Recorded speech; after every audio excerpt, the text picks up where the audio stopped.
എന്നെ വിളിക്കരുതെന്നല്ലേ പറഞ്ഞത്, പിന്നെ എന്തിനാ എന്നെ വിളിക്കണത്? ഞാൻ സോറി പറയാൻ വിളിച്ചതാ. സോറി എന്നുള്ള ആർക്കും ആവശ്യമില്ല. താൻ കട്ടിയിട്ട് നോക്കി. അയ്യോ വെക്കല്ലേ വെക്കല്ലേ, ഇനി ഞാൻ അമ്മൂനെ കുറിച്ച് ഒരു വക മോശമായിട്ട് പറയില്ല. അങ്ങനെ പറയാനായിട്ട് എന്തെങ്കിലും ഉണ്ടായിട്ട് വേണ്ടേ? ജയകൃഷ്ണൻ ഇങ്ങനെ പറയുമ്പോഴാ ആ അമ്മൂനെ കുറിച്ച് കൂടുതലായിട്ട് കേൾക്കാൻ തോന്നുന്നു. ഞാൻ കേട്ടിട്ട് ഇതുപോലെ ആയാൽ എന്നോടും ആ ഇഷ്ടവും മതിപ്പൊക്കെ ഉണ്ടാവില്ലേ?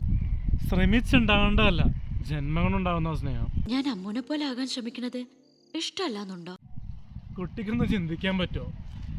ഈ തൊഴിലാളി പെൺകുട്ടികളെ പോലെ പണിയെടുക്കുകയും അവരുടെ ഒപ്പം ഭക്ഷണം കഴിക്കുകയും അവരുടെ ഒപ്പം ജീവിക്കുകയും ചെയ്യുന്നൊരു മുതലാളി പെൺകുട്ടിയെ പറ്റി.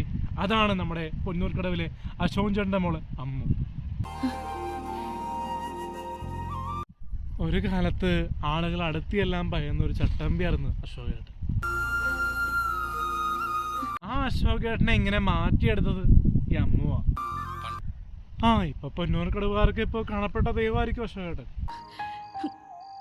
അവിടെ ആരാരും കാണാണ്ട് പോകുന്നൊരു പുണ്യ ജന്മമുണ്ട്, അത് ഞങ്ങളുടെ അമ്മുവാ.